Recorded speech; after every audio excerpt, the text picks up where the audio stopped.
Shalom Obracha, poursuivons aujourd'hui avec la 10e et dernière Mishnah du 5e Pérek.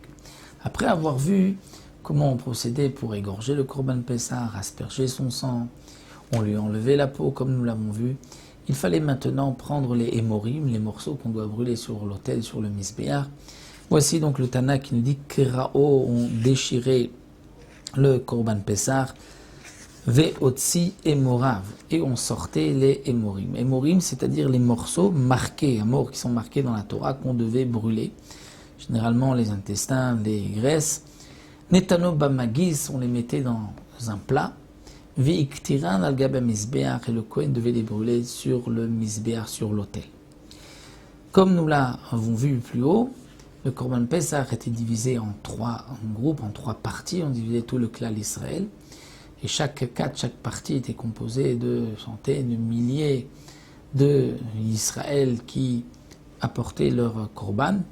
Il n'était pas nécessaire que tout le monde, lorsque quelqu'un apporte un groupe de 10 personnes, amène leur korban, pas nécessaire que les 10 soient présents dans la Hazara. On pouvait envoyer un des 10 avec le korban et les 9 autres l'attendaient lorsque le korban revenait pour ensuite le faire griller.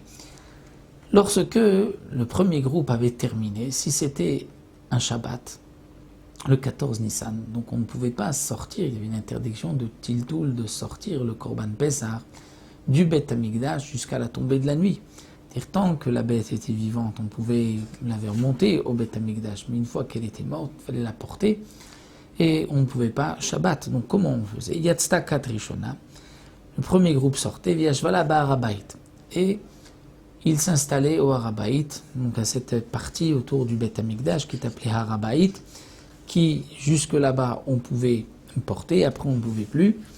Shniya, le deuxième groupe, lorsqu'il sortait Bachel, dans un endroit appelé Chel, qui se trouvait entre le Soreg et le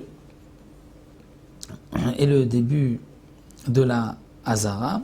Ve'ashlishit, et le troisième groupe, Bimkomom, était resté sur place jusqu'à la tombée de la nuit. Chashecha, une fois que la tombée de la nuit arrivait, Yatzou, Vetzalou et Pitzrem, ils sortaient et ils grillaient leur Korban Pessah, puisque avant ils ne pouvaient pas, il y avait l'interdiction à cause de Shabbat, donc ils attendaient que la nuit tombe, et c'est à ce moment-là qu'ils allaient griller leur Korban Pessah.